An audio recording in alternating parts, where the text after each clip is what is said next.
Hello friends, मैं शुभम पटेल आपको UP common BSc first semester botany की बुक जिसकी पहली यूनिट जिसका नाम है microbial techniques and ancient botany, जिसमें हम अगले टॉपिक जिसका नाम है माइक्रोस्कोपी यानी सूक्ष्मदर्शिकी। सबसे पहले हम बात करें कि माइक्रोस्कोपी किसे कहते हैं। माइक्रोस्कोपी का मतलब विज्ञान की वो शाखा जिसमें हम माइक्रोस्कोप के बारे में जानकारी प्राप्त करते हैं, उसकी संरचना और उसके कार्यों के और उसके प्रकार के बारे में हम जानकारी पाते हैं। अब माइक्रोस्कोप जो उपकरण है उसका क्या इस्तेमाल है, वो है क्या असल में। सबसे पहले हम माइक्रोस्कोप के बारे में जानकारी लेते हैं। तो जो भी माइक्रो ऑर्गेनिज्म हैं जैसे वायरस, बैक्टीरिया, फंजाई, इन सबको हम नॉर्मल आइज से या नेकेड आइज से नहीं देख सकते। इनको देखने के लिए हम लोगों को एक स्पेशल इंस्ट्रूमेंट की ज़रूरत होती है जिसे हम माइक्रोस्कोप कहते हैं। अब माइक्रोस्कोप की सहायता से इन सभी माइक्रो ऑर्गेनिज्म को आसानी से देखा और समझा जा सकता है कि इनकी संरचना कैसी है। अब हम माइक्रोस्कोपी में माइक्रोस्कोप से रिलेटेड जानकारी लेंगे। अब हम देखते हैं कि समय के अनुसार किस तरीके से माइक्रोस्कोप में डेवलपमेंट हुए, क्या क्या पहले जानकारी थी और किन किन साइंटिस्ट ने हमें माइक्रोस्कोप के बारे में जानकारियाँ दी। माइक्रोस्कोप की शुरुआती जानकारी के अकॉर्डिंग अगर देखें तो हमें उस माइक्रोस्कोप की क्षमता के बारे में पता है जो कि इमेज को 10 टाइम्स गुणा बड़ा करके दिखाता था। अब इसी क्रम में आगे जाचारियस जैनसन जो कि एक डच चश्मा निर्माता थे, इन्होंने निष्कर्ष निकाला कि दो लेंसों को अगर आपस में जोड़ के अगर देखा जाए तो फिर इमेज की क्षमता बढ़ जाती है। और जाचारियस जैनसन जो कि एक डच चश्मा निर्माता थे, इन्होंने बताया कि यदि अगर दो सिरे लेंसों के संयोजन पर एक छवि यानी इमेज को स्पष्ट रूप से बड़ा किया जा सकता है। इन्होंने बताया कि अगर हम दो लेंसों को आपस में मिला के इमेज को देखें तो इमेज की रिजोल्यूशन बढ़ सकता है, जो कि 50 गुना से 100 गुना के क्रम में आ सकता है। जैसे कि पहले नॉर्मली हमें जानकारी थी, ये 10 गुना बड़ा करके इमेज को दिखाता था। तो जब जाचारियस जैनसन ने इस जानकारी को दिया जिससे 50 से 100 गुना का रेजोल्यूशन बढ़ के हमें जानकारी हुई कि माइक्रोस्कोप इस तरीके से स्टेप बाय स्टेप डेवलप हुआ। अब ये यौगिक माइक्रोस्कोप यानी यौगिक सूक्ष्मदर्शी इसका प्रारंभिक युग था। मतलब जो हमारा कंपाउंड माइक्रोस्कोप है ये इसका प्रारंभिक युग था। अब जैसे कि मैंने कहा कंपाउंड माइक्रोस्कोप, तो माइक्रोस्कोप भी अलग अलग तरीके के थे। तो शुरुआत में जिस माइक्रोस्कोप के बारे में हम जानकारी ले रहे हैं उसे कंपाउंड माइक्रोस्कोप का नाम दिया गया। इसी क्रम में हम बात करें तो 1660 के दशक में जानकार जिनका नाम रॉबर्ट हुक, इन्होंने एक कॉर्क सेल की संरचना के बारे में हमें जानकारी दी और इन्होंने एक नए तरीके और नए क्षमता के माइक्रोस्कोप के लेंस के बारे में जानकारी दी जो कि 200 गुना जिसकी आवर्धन क्षमता ज़्यादा थी। पहले के अकॉर्डिंग अगर देखा जाए तो ये 200 गुना ज़्यादा रेजोल्यूशन दे सकता था। अब इन्होंने ये सब जानकारियाँ अपनी बुक माइक्रोग्राफिया में बताया। इसी क्रम में हम अगले साइंटिस्ट की बात करें जिनका नाम है एंटोन वैन ल्यूवेनहॉक, जो कि एक डच दार्शनिक थे। इन्होंने सरल सूक्ष्मदर्शी यानी सिंपल माइक्रोस्कोप की जानकारी हमें दी, उसको डेवलप किया। इन्होंने माइक्रो ऑर्गेनिज्म यानी बैक्टीरिया के बारे में हमें जानकारी दी। इन्होंने उत्तल लेंस से बना एक माइक्रोस्कोप डेवलप किया और उन्होंने बताया कि माइक्रोस्कोप की हेल्प से माइक्रो ऑर्गेनिज्म को आसानी से देखा और समझा जा सकता है। इस क्रम में हम आगे देखते हैं माइक्रोस्कोपी के प्रकार, यानी माइक्रोस्कोपी में किस किस तरीके के माइक्रोस्कोप के बारे में हम जानकारी लेते हैं, उनके बारे में हम देखते हैं। तो माइक्रोस्कोपी में हम दो तरीके के माइक्रोस्कोप के बारे में जानकारी प्राप्त करते हैं, जिनमें से पहला है प्रकाश माइक्रोस्कोप या प्रकाश सूक्ष्मदर्शी, जिसे हम कहते हैं लाइट माइक्रोस्कोपी। एंड नेक्स्ट है इलेक्ट्रॉन माइक्रोस्कोपी। अब लाइट माइक्रोस्कोपी और इलेक्ट्रॉन माइक्रोस्कोपी, इसका क्या क्या मतलब है? लाइट यानी प्रकाश सूक्ष्मदर्शी में वस्तु को देखने के लिए प्रकाश का उपयोग किया जाता है। जैसा कि नाम से ही पता चल रहा है, प्रकाश सूक्ष्मदर्शी यानी हम प्रकाश की सहायता से माइक्रो ऑर्गेनिज्म को हम देख सकते हैं, जानकारी ले सकते हैं। सेकंड, इलेक्ट्रॉन सूक्ष्मदर्शी यानी इलेक्ट्रॉन माइक्रोस्कोप, मतलब इसमें हम इलेक्ट्रॉन किरणपुंज की सहायता से माइक्रो ऑर्गेनिज्म के संरचना की जानकारी प्राप्त करते हैं। आगे क्रम में हम देखते हैं कि प्रकाश माइक्रोस्कोप किस किस तरीके से वर्क करता है और किस तरीके का होता है। प्रकाश माइक्रोस्कोपी के अंतर्गत हम किन किन तरीके के माइक्रोस्कोप की जानकारी लेते हैं। सबसे पहला ब्राइट फील्ड माइक्रोस्कोप, नेक्स्ट होता है dark field microscope, next fluorescence and face contrast microscope. ये सभी टाइप्स हैं लाइट माइक्रोस्कोपी के। अब हम देखते हैं कि लाइट माइक्रोस्कोपी के क्या क्या सिद्धांत हैं, कैसे कैसे वो वर्क करता है। तो हमारे सामने एक लाइट माइक्रोस्कोप की संरचना है, जिसके बारे में हम समझते हैं। इसमें क्या क्या पार्ट होते हैं, इसके बारे में हम जानकारी लेते हैं। सबसे पहले इसमें ये आई पीस, जिसे कि हम नेत्रिका कहते हैं, जिससे कि हमें इमेज जहाँ से दिखाई पड़ती है। इसमें एक ऑब्जेक्टिव लेंस यानी अभिदृश्यक लेंस होता है, जो कि इमेज को बड़ा करता है, रिजोल्यूट करता है। नेक्स्ट कंडेंसर लेंस होता है, जिसकी स्थिति ये होती है और ऑब्जेक्टिव लेंस की स्थिति ये रहती है। अब हम लोग देखेंगे कि इसमें एक प्रकाश की आवश्यकता रहती है, जैसा कि इसका नाम ही है लाइट माइक्रोस्कोप। तो इसमें प्रकाश की सहायता से, लाइट की सहायता से हम किसी भी इमेज को नेत्रिका पे देखते हैं। अब हम देखते हैं कि ये वर्क कैसे करता है। प्रकाश सूक्ष्मदर्शी में सबसे पहले प्रकाश की किरण को कंडेंसर लेंस पे डाला जाता है। इसमें प्रकाश की हेल्प से इस मिरर पे प्रकाश को डाला जाता है।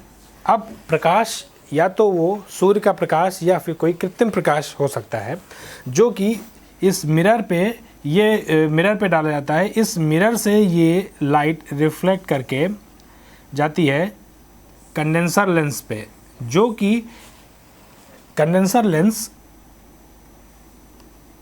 लाइट को स्लाइड पे डालता है।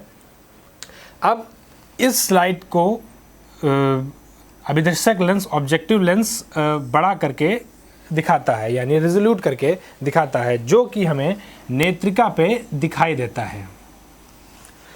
इस माइक्रोस्कोप का वर्क कैसे रहता है?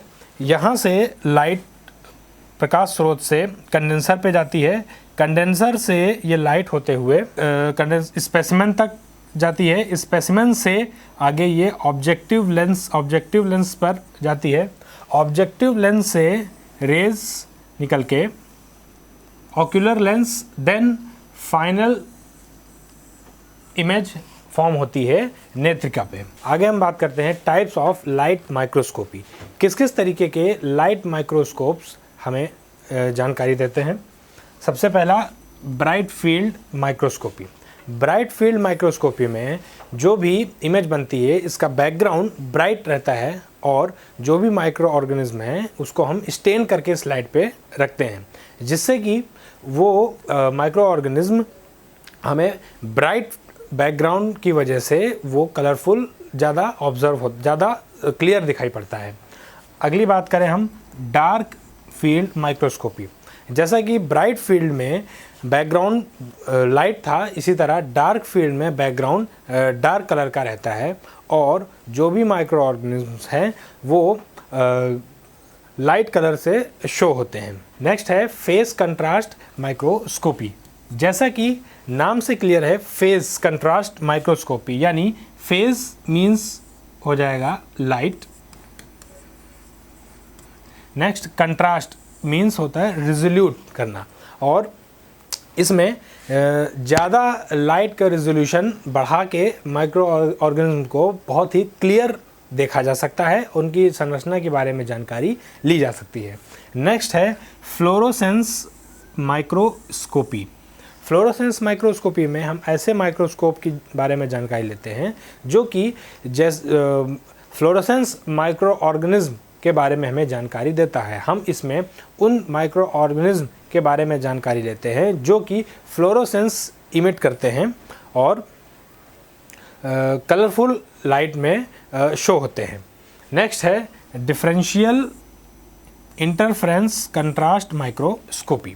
तो ये थी जानकारी लाइट माइक्रोस्कोप के अलग अलग टॉपिक्स की। तो आइए हम देखते हैं कि ब्राइट फील्ड माइक्रोस्कोप किस किस तरीके से वर्क करता है। सबसे पहले इसमें प्रकाश का स्रोत रहता है जो कि कृत्रिम या सूर्य के प्रकाश का हो सकता है। अगला इसमें कंडेंसर लेंस रहता है जो कि प्रकाश को एक समान स्थिति में आगे की ओर फोकस कराता है जिससे कि प्रकाश इधर उधर ना फैले। फिर कंडेंसर लेंस और ऑब्जेक्टिव लेंस के बीच में स्पेसिमेन को रखा जाता है, स्पेसिमेन स्लाइड को रखा जाता है जिसमें माइक्रो ऑर्गेनिज्म स्टेन रहता है जिससे कि कलरफुल माइक्रो ऑर्गेनिज्म शो करे और इसका बैकग्राउंड वाइट रहे। अब लाइट स्पेसिमेन से होते हुए ऑब्जेक्टिव लेंस पर पड़ती है जो कि स्पेसिमेन के शेप को और बड़ा और रिजोल्यूट करता है जो कि नेत्र लेंस यानी ऑक्यूलर लेंस पे फोकस करता है। अब स्पेसिमेन की इमेज हमें नेत्रिका पर दिखाई देती है जिससे कि हमें ये पता चल जाता है कि स्पेसिमेन का शेप किस तरीके का रहता है। ये वर्क होता है ब्राइट फील्ड माइक्रोस्कोपी में। इसी क्रम में हम अगले माइक्रोस्कोपी के बारे में देखते हैं जिसका नाम है डार्क फील्ड माइक्रोस्कोपी। इसमें सोर्स ऑफ लाइट और कंडेंसर लेंस के बीच में एक ओपेक डिस्क को प्लेस किया जाता है जिसका वर्क ये रहता है कि जो भी लाइट कंडेंसर लेंस पे पड़ रही है उसके बीच में एक ये ब्लॉक करने का वर्क करता है। इसमें लाइट स्कैटर होते हुए कंडेंसर लेंस से स्पेसिमेन पर पड़ती है। जैसे कि हमने ब्राइट फील्ड में देखा था कि लाइट को सोर्स ऑफ लाइट और कंडेंसर लेंस के बीच में कोई भी ऐसा अवरोध नहीं रखा गया था जो कि लाइट को ब्लॉक कर रहा हो। यहाँ पे अवरोध के रूप में ओपेक डिस्क को रखा जाता है जिससे कि लाइट कंडेंसर लेंस पे बीच में ना पड़ के किनारे किनारे फोकस हो और ये स्पेसिमेन पे ही फोकस हो। अब यहाँ से लाइट स्पेसिमेन से होते हुए ऑब्जेक्टिव लेंस पर पड़ती है जो कि इमेज को रिजोल्यूट करके ऑक्यूलर लेंस यानी नेत्र लेंस पे जाके फोकस करता है। इसकी इमेज यानी इस स्पेसिमेन की इमेज हमें नेत्रिका पे दिखाई पड़ती है। इस क्रम में हम अगली माइक्रोस्कोपी की बात करें जिसका नाम है फेस कंट्रास्ट माइक्रोस्कोपी। तो आइए हम देखते हैं कि इसमें किस किस तरीके से वर्क होता है। इसमें यहाँ पे लाइट सोर्स रहता है, इसमें लाइट शो की जाती है। लाइट और कंडेंसर लेंस के बीच में एक एनुअल डायफ्राम को रखा जाता है। एनुअल डायफ्राम इसका वर्क ये रहता है कि जो भी ये डार्क स्पेस रहता है ये जाने वाले लाइट को रोक देता है और जो ब्राइट जो भी स्पेस रहता है, खाली स्पेस, यहाँ से लाइट आगे की ओर मूव कर पाती है। एनुअल डायफ्राम रेंगुलर शेप में रहता है जो कि राउंड शेप में या ओवल शेप में रहता है। इसमें ये जो स्पेस रहता है ये लाइट को आगे की ओर मूव करने के लिए स्पेस देता है, लेकिन जो बीच का स्पेस रहता है ये बाहर का, ये लाइट को आगे मूव करने के लिए रोक देता है। इसी तरह जब लाइट कंडेंसर लेंस पे पड़ती है तो सारी लाइट स्पेसिमेन पे ही फोकस होती है। अब स्पेसिमेन की इमेज ऑब्जेक्टिव लेंस पे पड़ती है। ऑब्जेक्टिव लेंस पे पड़ने से जो भी लाइट है ये डॉटेड फॉर्म में ऑब्जेक्टिव लेंस पे पड़ के ऑब्जेक्टिव लेंस और ओक्यूलर लेंस के बीच में डिफ्रैक्शन प्लेट स्पेस की जाती है, यानी जिसे विवर्तन लेंस के नाम से जानते हैं। ये लाइट को नेत्र लेंस पे फोकस करा के इस स्पेसिमेन की इमेज नेत्रिका पे शो करता है, जिससे हमें माइक्रो ऑर्गेनिज्म के बारे में जानकारी होती है। इस क्रम में हम अगले माइक्रोस्कोपी के बारे में जानकारी करते हैं, जिसका नाम है फ्लोरोसेंस माइक्रोस्कोपी। इसमें हम अलग अलग फ्लोरोसेंस के लिए अलग अलग फ्लोरोसेंस की डाई का इस्तेमाल करते हैं, जो कि माइक्रो ऑर्गेनिज्म को अलग अलग फ्लोरोसेंस में शो कराए। इसमें सबसे पहले ये प्रकाश यानी फ्लोरोसेंट लाइट की हेल्प से वर्क किया जाता है।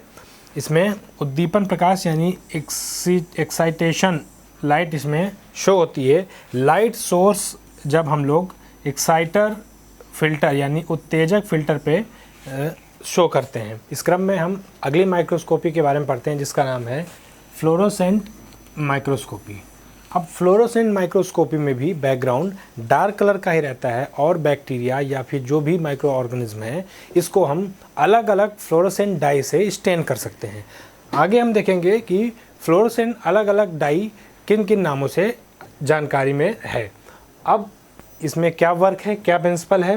Fluorescent microscopy work that longer wavelength of light, यानी वो विजिबल लाइट होती है जो भी लॉन्गर वेवलेंथ होती है लाइट की, emitted exposing the sample stained with fluorescent dye to the UV light.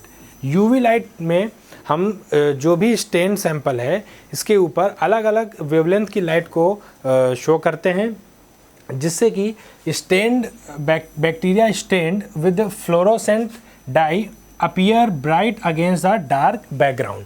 अब इसमें जो भी यूवी लाइट है वो फ्लोरोसेंट बैक्टीरिया पे या फ्लोरोसेंट ऑर्गेनिज्म पे जब पड़ती है तो डार्क बैकग्राउंड में उस ऑर्गेनिज्म की इमेज उस फ्लोरोसेंट डाई के रंग की ही दिखाई पड़ती है। इसमें अलग अलग तरीके की फ्लोरोसेंट डाई का इस्तेमाल किया जाता है, जैसे कि पहला है ऑरामाइन, अगली का नाम है एक्रिडिन ऑरेंज। इसमें अलग अलग डाई का इस्तेमाल होता है। इसमें रोडामाइन नाम की डाई का इस्तेमाल भी किया जाता है। अब इसमें जो इमेज बनती है उसका बैकग्राउंड डार्क कलर का रहता है। इस क्रम में हम अगली माइक्रोस्कोपी की बात करें, जिसका नाम है डिफरेंशियल इंटरफेरेंस कंट्रास्ट माइक्रोस्कोपी। इसका शॉर्ट फॉर्म है DIC, यानी DIC माइक्रोस्कोप में बीम शेयरिंग इंटरफेरेंस वर्क करता है, जिसमें कि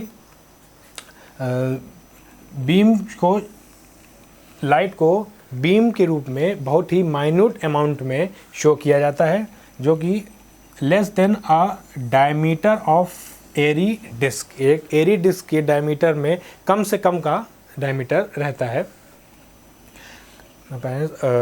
मोनोक्रोमेटिक शैडो कास्ट इमेज, इसमें monochromatic shadow cast image show होती है, जो कि एक मोनोक्रोम यानी सिंगल स्टेन डाई से यूज़ किया गया होता है। इसमें माइक्रो ऑर्गेनिज्म की जो भी इमेज फॉर्म होती है वो ब्राइटर ज़्यादा ही वो ब्राइटर रहती है या फिर वो डार्कर रहती है, जबकि जो कि इसका पाथ रहता है वो बड़ा कंट्रास्ट इंक्रीज कंट्रास्ट का रहता है। इसमें इमेज काफ़ी क्लियर शो होती है, माइक्रो ऑर्गेनिज्म की इमेज काफ़ी क्लियर शो होती है। तो ये थे अलग अलग टाइप लाइट माइक्रोस्कोपी के। Thank you.